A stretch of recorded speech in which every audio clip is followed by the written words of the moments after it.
so nervous. You're getting inside of me right now. How'd that get in there? Me with the I'm your stepsister, you creep. It's my girlfriend, but that's my problem. Oh my god. Don't start without me. You're a month late again. Again. I promise you that I will get the money to you soon. Promises with crackers. My daughter will be fat. Here's a question for the men who are watching. Suppose you're walking down the street and you see a beautiful woman. What do you do? Some of you are thinking, well, I'd ask for her number or try out my awesome new pickup line. Yo, baby, how you like your eggs in the morning, scrambled or fertilized? But what if you're already married? What do you do then? Do you still ask for her number or use a lame pickup line? All right, here I am. What are your other two wishes? If so, then you're a total dirtbag, unless you believe in the Quran, which allows men to have up to 4 wives. In that case, you could already be married and still approach a woman as a second or third or fourth wife. So you could ask her for her number or try out an Islamic pickup line. Are you sure you're not the prophet? Because you robbed my heart. Yo, girl, you want to share my prayer rug? Girl, I know you're a Muslim because your body is slamming. Are you sure you're not the shaitan? Because you fell from Jannah. Yo, girl, I know I'm only allowed to marry 4, but you're a 10. I like your burqa. I'm wondering if I could talk you out of it. Girl, I need to break my fast. Can I have a date? Are you sure you're not the black stone? Because I just want to give you a big, slobbery kiss. But suppose you're a Muslim and you've already massively exceeded the 4-wife limit. Suppose you already have 9 or 11 wives, not to mention multiple sex slaves. You're walking down the street and you see a beautiful woman. What do you do? Fortunately for us, the Prophet of Islam has the answer. He always does, doesn't he? Sahih Muslim 3407. It was narrated from Jabir that the Messenger of Allah saw a woman. Then he came to his wife Zainab, who was tanning a leather, and fulfilled his desire. Then he went out to his companions and said, "A woman comes in the form of a devil and goes in the form of a devil. If one of you sees a woman, let him go to his wife, for that will repel what he feels in his heart."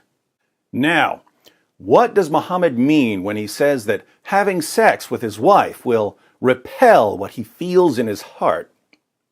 I think it's obvious, but he elaborates in Sahih Muslim 3409. Jabir said, "I heard the Prophet say, if one of you likes a woman and feels attracted to her, let him go to his wife and have intercourse with her, for that will repel what is in his heart." So Muhammad saw a woman and he was attracted to her sexually. So he went to Zainab's house. She was busy working, but Muhammad made her stop what she was doing so that he could have sex with her. Then he went and told his followers that a woman comes in the form of a devil and goes in the form of a devil, and that if a man sees a woman and is attracted to her, he should run home and have sex with his wife because that will help alleviate his sexual desire. All right, there's a lot to think about here. Let me share my thoughts. First, take a look at the chapter heading for these hadiths. Recommendation to the one who sees a woman and is attracted to her to go to his wife or slave woman and have intercourse with her. Again, this is about Muhammad, history's greatest moral example, being sexually aroused by a woman and then running to Zainab to, quote, fulfill his desire. Notice that a man can run home either to his wife or to his slave girl. Yes, Islam allows men to have sex slaves. But David, I thought that Islam abolished slavery. Well, Islam did abolish slavery in one particular area, Fantasyland. Here on Planet Reality, Muhammad and his followers bought, owned, sold, and traded slaves, and they had sex with them. Second, how much self-control and willpower did the Prophet of Islam have if he couldn't see a woman walking down the street without running back to Zainab's house and saying, "Stop what you're doing! There's an emergency in my thawb. I need you to get into the bedroom because I can't stop thinking about this sexy woman I just saw."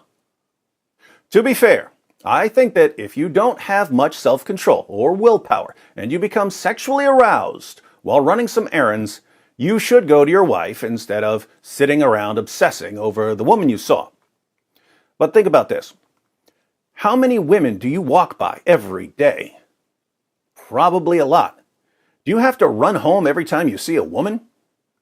And keep in mind, Muhammad saw a woman in 7th century Medina.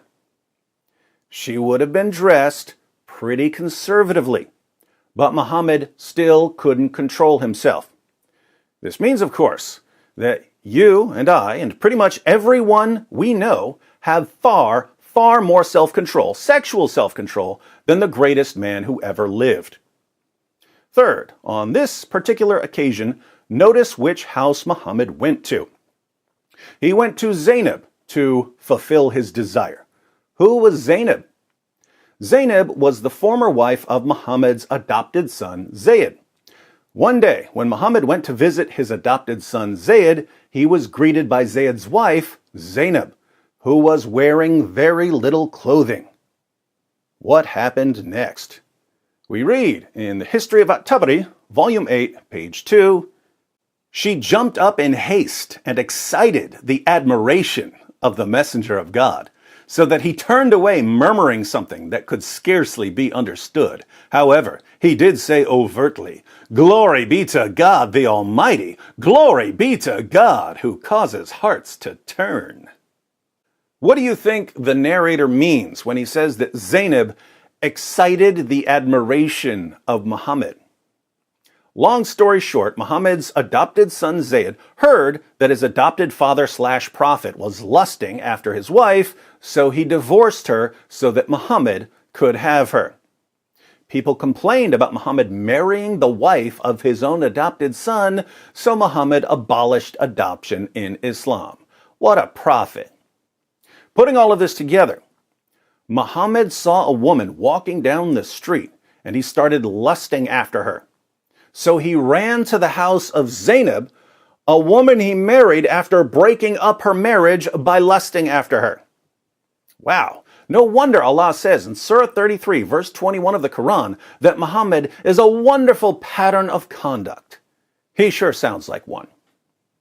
Fourth, when Muhammad saw this woman walking down the street, and he had to run to Zainab for some relief, he already had somewhere between 9 and 11 wives, not counting his sex slaves. And Muslim sources report that he would have sex with all of his wives in one day. Sahih al-Bukhari, 5068. Narrated Anas, the Prophet used to go round, have sexual relations with all his wives in one night, and he had 9 wives. Sahih al-Bukhari, 5215. Narrated Anas bin Malik, the Prophet used to pass by, have sexual relation with all his wives in one night, and at that time he had 9 wives. Side note, check out the chapter heading. Whoever had sexual intercourse with all his wives and then took one bath only. Yes, history's greatest man would have sex with 9 women, but would only take one bath. Can you imagine what he would smell like when he was climbing on top of poor wife number 9? This is Allah's pattern of conduct. Sahih al-Bukhari, 268. Narrated Qatada, Anas bin Malik said, the Prophet used to visit all his wives and around during the day and night, and they were 11 in number. I asked Anas, had the Prophet the strength for it? Anas replied, we used to say that the Prophet was given the strength of 30 men. And Sa'id said, on the authority of Qatada, that Anas had told him about 9 wives only, not 11. Muhammad was having so much sex that his followers were bragging that he had the sexual strength of 30 men. And keep in mind, we're ignoring the sex he had with his slave girls. And yet, despite being the most oversexed man in the world, he couldn't see a woman walking down the street without going into a sexual frenzy and running to one of his wives. If someone were to make an accurate film about the life of Muhammad, it would be on a porn site. Fifth, in Islam, women are required to cover themselves. There's some dispute as to whether they can leave their faces uncovered or they have to cover their faces as well. But think about why they need to be covered. Who founded this religion? A man who would lose his mind when he saw a woman walking down the street. So, I ask the Muslim women who are watching, what's the real reason you cover yourselves? The real reason you cover yourselves is that your prophet couldn't control himself around women, so he demanded that women cover themselves. Muslim women have been covering themselves for 14 centuries because their religion was founded by history's greatest horn dog. Sixth, to you Christians who are watching, can you even imagine reading something like this about Jesus, or about Peter, or about John, or about Paul?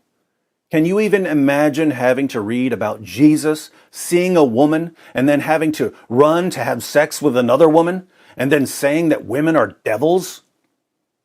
We don't have to deal with this because the key figures in our religion were men of integrity, men of honor, men of self-control, not the epic pervert who stands at the center of Islam. Thank God we don't have to follow Muhammad. So, those were my thoughts when I read Sahih Muslim 3407. The apostate prophet and I agreed ahead of time that we would both make videos about this hadith. We didn't confer on what we'd say in our videos beyond the passage we'd be discussing, so I have no idea what he's going to say in his video. Let's all click the link and find out what AP's got to say about his former prophet lusting after some random woman.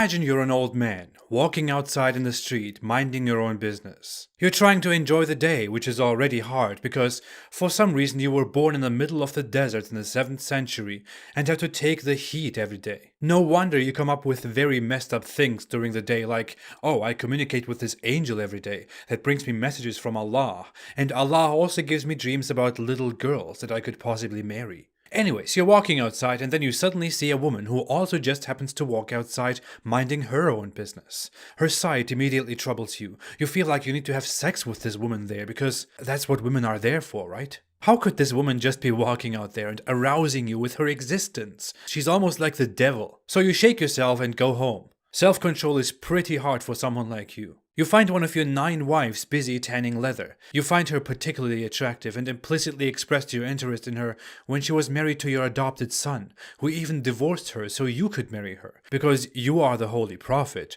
and your desires come first. She's also your cousin, by the way. Anyways, she's busy tanning leather, but you don't care at all. You have an emergency right now, because that's what women are there for, right? Afterwards, you proudly and happily go out to your people and tell them the woman comes and goes in the shape of a devil, so when one of you sees a woman, he should come to his wife because that will repel what he feels in his heart. Okay, I don't think anyone can relate to this. I mean, what the hell? In case it is not very obvious and you can't already tell, this is a story about the pious Muhammad, Allah's favorite human. According to a report in the most fundamental sources of Islam, where we also learn how to pray and how to fast and how to go to the toilet, and all kinds of instructions so we can function as basic humans under Islam. Muhammad once saw a woman outside, so he came to his wife, Zainab, as she was tanning a leather and had sex with her. Probably not right there, I don't know, it sounds weird as it is. He then went to his companions and told them, the woman advances and retires in the shape of a devil, so when one of you sees a woman, he should go to his wife, which means have sex with his wife. I have read this hadith over and over again so many times in the last years, and I just can't get over how absurd this is. Muhammad in this incident is not a young man. This is a man who is almost 60 years old, that people go to guidance for, that people consider the holy prophet. A random woman uncontrollably arouses him, and she probably doesn't even know. If you are a woman, imagine that a 60-year-old man, whom you probably know and respect and casually greet, lusts after you so much that he immediately needs to go to one of his 9 wives to relieve the pressure because you aroused him. And afterwards he even calls you the devil. He compares you to the devil. The woman who walks outside minding her own business as the devil, not the man who can barely control himself and has probably already committed acts in his mind. Now, sure, you could say that Muhammad was just a man, and by Islamic standards only a human, with desires. But Muhammad is supposed to be this perfect man, the perfect human. As Muslims often put it, the best human to walk the face of the earth. In a regular Muslim's, especially a moderate Muslim's, world and imagination, Muhammad is a man of absolutely supreme piety and patience. Someone who is perfect, nearly flawless, who is merely on a mission to establish Allah's will and to make himself and humanity submit to the Almighty Creator in Arabic. He is the final messenger, the seal of the prophets, whom everyone is supposed to imitate and honor every day. I know of so many Muslim women who would like to see Muhammad after they die and go and kiss his hands and feet. Yet think of how, according to this hadith at hand, you might go to this holy prophet out of devotion and love, but all he thinks about is how you sexually arouse him right now while kissing his feet, which is why he thinks you, women, come and go in the shape of a devil. No wonder he said most women will go to hell, because you arouse him.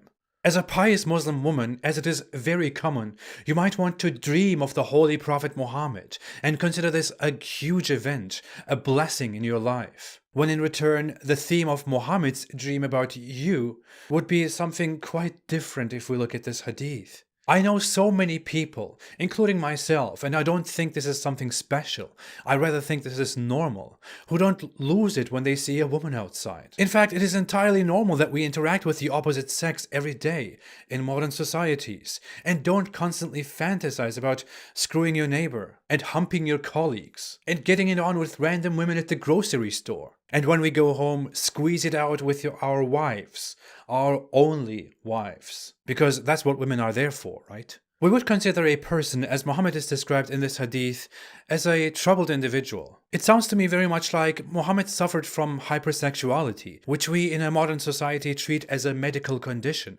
that needs to be treated because it can be disturbing and debilitating. Many people who do suffer from it are still not remotely as bad as the Prophet Muhammad. Thinking of a 60-year-old man who lusts after random women in the street and has so many problems with that, people would probably... They shouldn't do that, but they would probably mock him as a perv. And we would generally choose to stay away from that man, as a society. I could see how in an Islamic society, however, where sexual frustration is prevalent, and women are repressed and altogether treated like intimate parts, people would have no issue with this hadith at all, and understand it and agree with it. In an Islamic society, women are supposed to be quiet, veiled, not unnecessarily go outside, not laugh loudly, not unnecessarily interact with other men, be in the background or the back room of society. In fact, have a separate room for the women. Because Islamic societies adopted the sick mind of a 7th century man, who said that if a man wants to have sex with his wife, she should immediately leave whatever she's doing, even if she's on the saddle of a camel, and have sex with him. And that if she doesn't go to him when he calls her to bed at night, angels would curse her through the night. A man who ordered his followers to speak to his wives only from behind a veil, because he himself would lust after random women. And he didn't want people to lust after his wives. He didn't want people to marry his wives after he's dead. This is a man who had a dozen wives and who still went around asking for more wives, despite the fact that his own followers were only allowed to have 4 wives. Only. What I understand from all of this is that I am seemingly more virtuous than the Prophet Muhammad. Actually, most people are more virtuous than the Prophet Muhammad. While a Muslim has to consider this guy a virtuous holy prophet, other people laugh about him and are disgusted by his example, because they are not obligated to love him and approve of everything that he is and does. No wonder we have weird reports telling us that Muhammad had the sexual strength of 30 men, which is something that no one believes and no one really wanted to know. Or that he would go around having sex with all his 9 or 11 wives in one night. Good to know. Muhammad was a disturbed individual and by no means the man that Muslims want to think he was. Stop turning him into something he was not. He was a pervert. A coomer. He's the coomer prophet. You couldn't even trust him to last very long during November. How can you trust him as a holy prophet? That is all. Thank you so much.